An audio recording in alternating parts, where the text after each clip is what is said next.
This week we've been looking to the future and learning from others. So I'm here at NIAB.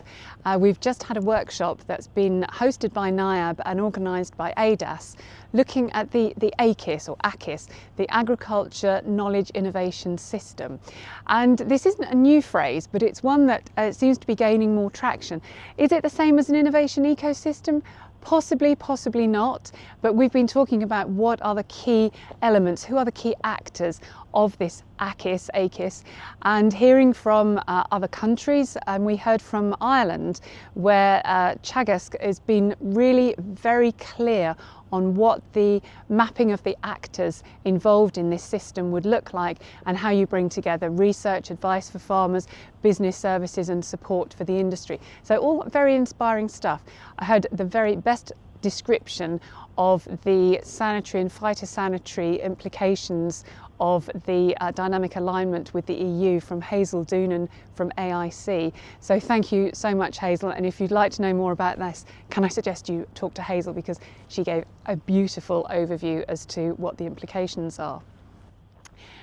Moving from Ireland to New Zealand, we had a catch up with our members at the Livestock Improvement Corporation, LIC, and it was really very inspiring to hear how actually it's quite a good time to be a dairy farmer in New Zealand. It's not often it's a good time to be a farmer in anything, but milk prices are up, and for a number of reasons dairy farmers are actually not doing too badly. In fact, wider agriculture in New Zealand is pretty good at the moment.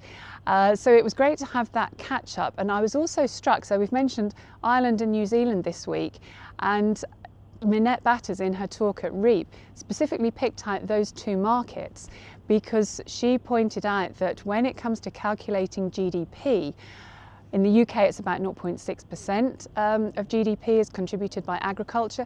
In Ireland and New Zealand they also include food processing in their GDP calculation, which of course then makes the whole sector look much more attractive to Treasury and those who care about those things. So just a little thought there that Ireland and New Zealand seem to be ones to watch. Earlier this week, Kate and I were asked to help facilitate and chair a workshop organised by BBSRC to help map out what the future potential priorities for pre-competitive research in horticulture could be. So what a day. It was hugely intense, lots of workshop. We were all powered by caffeine and sugar and empowered by post-it notes and flip charts. But what the sort of exam question was around what are likely to be the kind of longer term pre-competitive research priorities that should be on BBSRC's radar going forward. So a very stimulating set of conversations, very rich set of opinions from researchers, from growers, from the industry. So thank you BBSRC for even asking the question and listening to what everybody had to say about that. We had a demonstration from our members Burleigh Dodds. You might have met them if you came to REAP. They started out as a sort of scientific publishing company, and they still do publish. They commission high-level research, peer-reviewed, world expert publications around topics such as the future of the food systems and soils health and alternative proteins. They've got a whole canon of work, and they've just deployed AI to help that whole canon be interrogated using AI and at the level that you might want it. So do me a presentation based on what natural capital might look like, for example, for a non-expert or for a group of professors in this sector. So we were really impressed by the power of what AI can do when deployed into these opportunities. So there's a 30-day free trial. If you'd like to have a play around, get in touch and we'll put you in touch with Burleigh Dodds. And then finally, a welcome to one of our latest new members this week, Ladybird IoT by Forest Rock.